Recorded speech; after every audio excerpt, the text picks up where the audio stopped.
This channel's content is strictly for educational and informational purpose and does not endorse or promote any form of violence, harm, illegal activities, self-injuries and communal disharmony. ফলাফল স্পষ্ট হওয়ার পর প্রধানমন্ত্রীর প্রথম প্রতিক্রিয়া x হ্যান্ডেলে post করেছেন প্রধানমন্ত্রী নরেন্দ্র মোদী। লিখেছেন, টানা তৃতীয়বার এনডিএতে আস্থা রেখেছে জনগণ। ভারতের ইতিহাসে এটি একটি ঐতিহাসিক ঘটনা। আমি জনতাকে প্রণাম জানাই এবং তাদের আশ্বস্ত করছি যে আমরা জনগণের আশা আকাঙ্ক্ষা পূরণ করতে ভালো কাজ চালিয়ে যাব। আমি একটু কৃষাণুর কাছে আসি। কৃষাণু, না, যেই প্রধানমন্ত্রী গত 6 মাস ধরে সারা দেশ জুড়ে মোদি কি গ্যারেন্টি দিয়ে বেড়াচ্ছিলেন এবং বলে দিলেন কোথায় মোষ, কোথায় মঙ্গলসূত্র, কোথায় মানে মুসলমান, এইসব নিয়ে কথা বলে জমি উত্তপ্ত করলেন, এখন উনি ক্রেডিট নিচ্ছেন। উনার তো প্রথম নৈতিক দায় নিয়ে পদত্যাগ করা উচিত। এবং উনি দেখুন, উনি গতবার জিতেছিলেন 5 লাখের বেশি মার্জিনে, এবার 1.5 লাখে এসে থেমে গেছে। কিন্তু ওই এক্স হ্যান্ডেলে মোদি কি গ্যারান্টি কোথায়? এক্স হ্যান্ডেলে তো এনডিএর কথা। দেখুন, প্রথমেই বলি কংগ্রাচুলেশনস অল অফ ইউ, আপনারা সবাই জিতেছেন। আশা করি আপনারা খুব শিগগিরই মন্ত্রিসভায় শপথ দিতে যাবেন। কিন্তু আমি যেটুকু সংখ্যাটা থেকে মনে পড়ছে যে ইন্ডিয়ার মোট যে সংখ্যা তার থেকে একা বিজেপির সংখ্যাই বেশি। ফলে আপনারা কি করে যাবেন সেটা একটা চিন্তা হচ্ছে। তবুও আবার অভিনন্দন জানাচ্ছি আপনাদের সবাইকে। দ্বিতীয়ত আমি আবার বলছি, 10 বছর আমরা ক্ষমতায় ছিলাম, কিছু অ্যান্টি ইনকামবেন্সি তো হবেই, আমাদের কিছু আসন কমেছে, কিন্তু আমাদের উপর মানুষ। আমাকে আপনি একটা কথা বলুন তো, যে 2019-এর মে মাসে যখন লোকসভা নির্বাচনের ফলাফল বেরিয়েছিল, তারপর থেকে আমি যদি খুব ভুল না করি, ইন্ডিয়া ব্লকের যে বৈঠক হলো গত জুলাই মাসে, এই প্রায় 4 বছর 2-3 মাস এই মাঝের সময়কালটায় এনডিএ কোথায় ছিল? তারপরেও দেখুন, আমরা ছিল তো বিজেপি, ছিল তো নরেন্দ্র মোদী, অমিত শাহ, ছিল তো মোদী কা গ্যারান্টি। তারপরেও দেখুন আমরা ক্ষমতায় এসেছি। তার মানে কি, জিনিসটা এক্সিস্ট করছিল, আমাদের মধ্যে কথা হতো, আমাদের মধ্যে সম্পর্ক ছিল, কিন্তু তারপর আমাদের যদি জোট না থাকতো তাহলে আমরা ক্ষমতায় আসতাম। দেখুন, তবুও বলছি, যারা শূন্য পেয়েছেন, এক পেয়েছেন, দুই পেয়েছেন, আমি সবাইকে আমি অভিনন্দন জানাচ্ছি। আপনারা যদিও আমাদের একটা সিটের থেকে আপনাদের সবার সিট কম, তবু অভিনন্দন জানাচ্ছি। প্রথমেই আপনাকে ধন্যবাদ দেওয়া উচিত, কারণ এই প্রথম বোধহয় আপনি ইন্ডিয়া শব্দটা বললেন, ইন্ডি বলে চলছেন, আজকে এটা যোগ করার জন্য আপনাকে ধন্যবাদ। এটা যোগ করলাম কি? আচ্ছা, ঠিক আছে। এক আর দুই হচ্ছে, ইন্ডিয়া বলছিলেন তাই গোটা দেশ জুড়ে মজবুত সরকার নেই, মজবুত সরকার, এমন মজবুরিতে পড়লেন যে একদিকে মুসলিম রিজার্ভেশনের পক্ষে থাকা চন্দ্রবাবু নাইডুকে আপনাকে সঙ্গে নিতে হবে, অন্যদিকে আপনি দেশে জনগণনা করেননি, অথচ বিহারে জাতগণনা কমপ্লিট করা নীতিশ কুমারকে আপনাকে সঙ্গে নিতে হবে। আপনি এমন মজবুর হয়ে গেলেন, আজ মজবুত করতে গিয়ে মজবুর বানিয়ে ফেললেন গোটা দেশকে। এইটার দায়িত্ব শুধুমাত্র নরেন্দ্র মোদী, কারণ গুরুত্বপূর্ণ একটা প্রশ্ন এই মুহূর্তে আমরা নজর দেবো। আসবে সুদীপ্ত বাবু। নিরঙ্কুশ সংখ্যাগরিষ্ঠতা অধরা বিজেপির, রাষ্ট্রপতির কাছ থেকে সরকার গড়ার ডাক কি পাবে বিজেপি? রাজনৈতিক মহলে জল্পনা তুঙ্গে। যদি আমরা দেখার চেষ্টা করি যে বিজেপি দল হিসেবে নিরঙ্কুশ সংখ্যাগরিষ্ঠতা তাদের কাছে অধরা থেকেছে, এই অবস্থায় রাষ্ট্রপতির কাছ থেকে সরকার গড়ার ডাক কি পাবে বিজেপি? কি বলছেন সংবিধান বিশেষজ্ঞরা, একটু জানার চেষ্টা করব। অধ্যাপক সম্পূর্ণা গোস্বামী আমাদের সঙ্গে রয়েছেন এবং আমাদের সঙ্গে যোগ দেবেন অধ্যাপক শিবাজি প্রতিম বসু। আমি প্রথমে সম্পূর্ণা গোস্বামীর কাছেই আসবো, যে আমরা এখনো পর্যন্ত যে ফিগার্স দেখছি তাতে কি অবধারিতভাবে বিজেপির ডাক পাওয়ার কথা, নাকি অন্য প্রভিশন রয়েছে?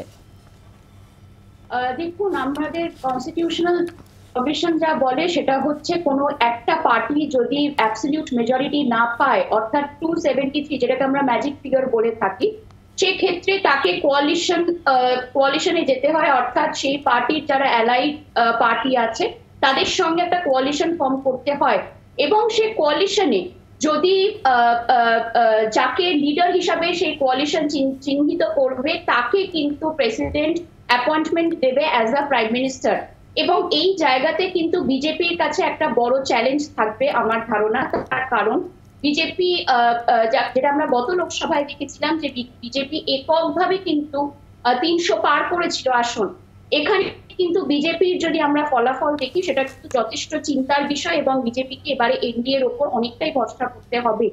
এবং সেই জায়গায় দাঁড়িয়ে এনডিএতে বাকি যে রাজনৈতিক দলগুলো আছে, তারা নরেন্দ্র মোদীকে যদি লিডার হিসাবে চিহ্নিত করে, বা তারা যদি নরেন্দ্র মোদীর লিডারশিপকে অ্যাকসেপ্ট করে, তবেই কিন্তু নরেন্দ্র মোদীর পক্ষে আবার প্রধানমন্ত্রী হবার যে অপরচুনিটিটা, সেটা কিন্তু আসতে পারে। না হলে কিন্তু বিজেপির পক্ষে যথেষ্ট চ্যালেঞ্জ বলে আমার মনে হয়। আমি এখানে একটু জানার চেষ্টা করবো যে যেহেতু আমরা দেখেছি যে বিজেপি এর আগে নিরঙ্কুশ সংখ্যাগরিষ্ঠতা এককভাবে পেলেও এনডিএ হিসেবেই তারা সরকার চালিয়েছেন, সেক্ষেত্রে কি খুব স্বাভাবিকভাবে অর্থাৎ রাষ্ট্রপতির স্বাভাবিক নিয়মেই কি প্রথম ডাকের কোনো রকম সম্ভাবনা থাকছে? দেখুন, যেহেতু এনডিএ এর সঙ্গে বিজেপির যে সম্পর্ক, সেই সম্পর্কটা মানে দেখা যেতে পারে যে বিজেপি টু সাম এক্সটেন্ট কিন্তু মেনটেন করে গেছে, যদিও তাদের সংখ্যাগরিষ্ঠ ছিল। এইটা ডেফিনেটলি একটা পজিটিভ এজেন্ডা অ্যাড করবে এবং বিজেপিকে যথেষ্ট লেভারেজ দেবে এই ইলেকশনের পরবর্তী সময়। তো সেই জায়গায় দাঁড়িয়ে যেহেতু এনডিএ এর সঙ্গে বিজেপি একটা সুসম্পর্ক বজায় রেখেছে বা এনডিএ অ্যালায়েন্সটার এক্সিস্টেন্স ছিল, যদিও বিজেপি একক সংখ্যাগরিষ্ঠ ছিল, তার সেই সূত্র ধরে কিন্তু বলা যেতে পারে যে নরেন্দ্র মোদী বা বিজেপির লিডারশিপ দেওয়াটা কিন্তু কিছুটা হলেও পসিবিলিটি থেকে যাচ্ছে এবারেও। তবে একটা বিষয় আমার বলা এখানে দরকার, সেটা হচ্ছে এর আগে লোকসভাতে যেভাবে বিজেপি একা যে ডিসিশনস গুলো অনেক স্মুথলি নিতে পেরেছিল, এইবারের লোকসভাতে কিন্তু সেই জায়গায় কোথাও গিয়ে বিজেপির কাছে একটা চ্যালেঞ্জ হয়ে দাঁড়াবে। এক, যেহেতু এনডিএ এর ওপর বিজেপিকে অনেকটাই ভরসা রাখতে হবে এবং ডিপেন্ড করতে হবে।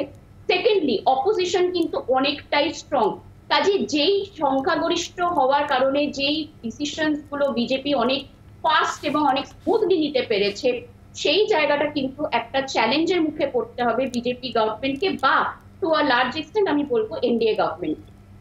সম্পূর্ণ আমি আসবো আপনার কাছে। ইতিমধ্যে আমাদের সঙ্গে যোগ দিয়েছেন অধ্যাপক শিবাজী প্রতিম বসু। আমি শিবাজীদার কাছে একটু জানার চেষ্টা করবো। শিবাজীদা, এরকম একটা পরিস্থিতিতে দাঁড়িয়ে যখন আমরা দেখতে পাচ্ছি যে বিজেপি দল হিসেবে নিরঙ্কুশ সংখ্যাগরিষ্ঠতা পায়নি, এনডিএ তারা সার্বিকভাবে ম্যাজিক ফিগারের পেরোতে সমর্থ হয়েছে, এই জায়গায় দাঁড়িয়ে কি রাষ্ট্রপতির স্বাভাবিক নিয়মে অবধারিতভাবে বিজেপিকেই ডাকার কথা, নাকি অন্য প্রভিশন রয়েছে?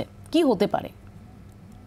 না, সাধারণত রাষ্ট্রপতির এক্ষেত্রে যেহেতু সিঙ্গেল লার্জেস্ট পার্টি, এটা অ্যাবসলিউট মেজরিটি পায়নি, সিঙ্গেল লার্জেস্ট পার্টিকেই অফার করা হয়। এবং আরেকটা বিজেপির পক্ষে একটা অ্যাডভান্টেজ আছে, তারা প্রিপোল অ্যালায়েন্স করেছিল এই এনডিএ তে যারা যারা আছে, নীতিশ কুমার, চন্দ্রবাবু নাইডু এরাই সবচেয়ে বড়, এবং আরো কিছু আছে উদ্ধব ঠাকরের বিপরীতে শিন্দে টিন্দে ইত্যাদি। কিন্তু একটা কথা মৌপিয়া, এটা তো প্রভিশন এবং ডাকবে তাদেরই। কিন্তু এই যে দুটি নাম আমি বললাম প্রথমে, সেটা হচ্ছে নীতিশ কুমার এবং চন্দ্রবাবু নাইডু। চন্দ্রবাবু নাইডু কিন্তু মনে রাখতে হবে একক সংখ্যাগরিষ্ঠতা নিজেই পেয়েছে, ওখানে টিডিপি পেয়েছে অন্ধ্রে, সুতরাং তারা বিজেপির উপর নির্ভরশীল নয়।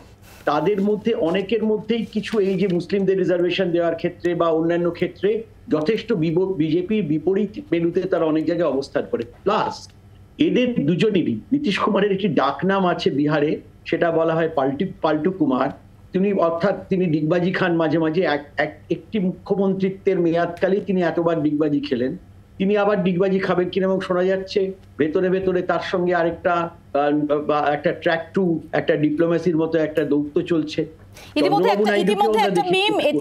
একটা মিম, এখন তো সোশ্যাল মিডিয়ার যুগ শিবাজীদা, মিম ইতিমধ্যেই ছড়িয়ে পড়েছে, যেখানে দেখা যাচ্ছে যে নীতিশ কুমারকে ফোন করছেন নরেন্দ্র মোদী, নীতিশ কুমার বলছেন যে এখন শোনা যাচ্ছে না, পরে ফোন করো।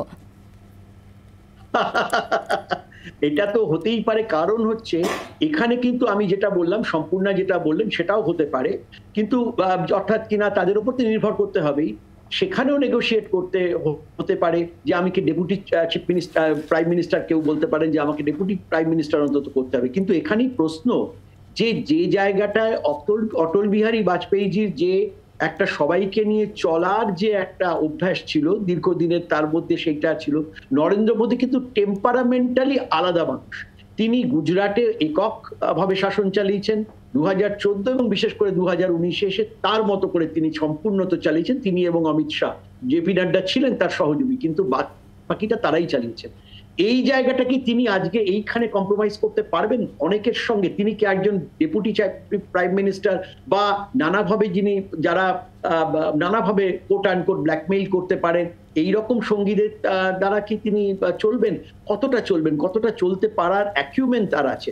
এগুলো কিন্তু বড় প্রশ্নের কাছে আসছে। আমি ইন্ডিয়া জোটের কথা বলছি না, এমনকি এদের কাছেও এই অফার আছে, শোনা যাচ্ছে যে এনডিএ পরিত্যাগ করে তারা ইন্ডিয়া জোটেও যোগ দিতে পারেন, এবং সেই সব অফারও তাদের মধ্যে দেয়া নেওয়া চলছে। অর্থাৎ একটা ভোলাটাইল, অস্থির একটা পরিস্থিতি তৈরি হয়েছে ভারতবর্ষের রাজনীতির ক্ষেত্রে। বড় সুমনদা কিছু বলতে চান? আমি একটু সুমনদার কাছে আসবো সংক্ষেপে। দেখুন, শিবাজিদা একদম ঠিক বলেছেন।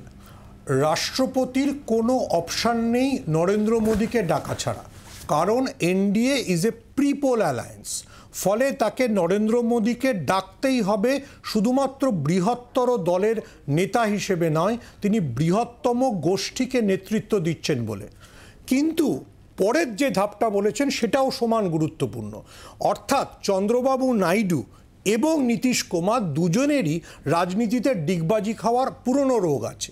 আমার এখনও মনে আছে, মৌপিয়া আপনারও মনে থাকবে, কলকাতা শহরে ব্রিগেডে চন্দ্রবাবু নাইডু বামেদের সঙ্গে সভা করে দিল্লিতে গিয়ে অটল বিহারী বাজপেয়ীর মন্ত্রিসভায় যোগ দিয়েছিলেন। ফলে তার কাছে যে রাজ্যে তিনি ক্ষমতায় এলেন সেই অন্ধ্রে তিনি কতটা অর্থনৈতিক উন্নয়ন নিয়ে যেতে পারবেন সেটাই তার একমাত্র এজেন্ডা। যেখানে তার সঙ্গে যার বেটার নেগোশিয়েট হবে তিনি সেই দিকে থাকবেন।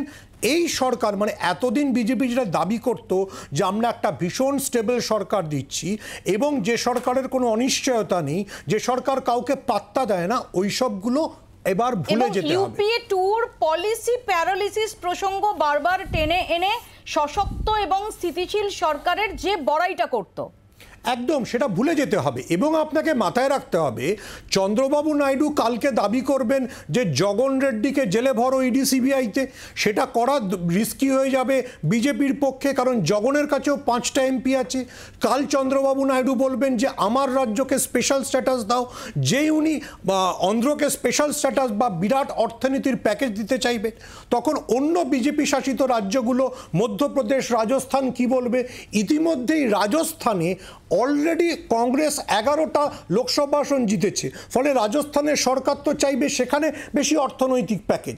ফলে নরেন্দ্র মোদীকে এই সিদ্ধান্ত নেওয়ার জন্য প্রতিটা মুহূর্তে চলতে হবে। এবং যেটা শিবাজিদা বললেন, 1999-এর যে সরকার, আপনারও মনে থাকবে, সেখানে একটা অটল বিহারী বাজপেয়ীর প্রমোদ মহাজন ছিল, ফ্যান্টাস্টিক ফ্লোর ম্যানেজার। এই বিজেপিতে এখনো অবধি সেই ধরনের কোনো ফ্লোর ম্যানেজার নেই। বাংলার আওয়াজ, বাঙালির আবেগ, জি 24 ঘন্টা।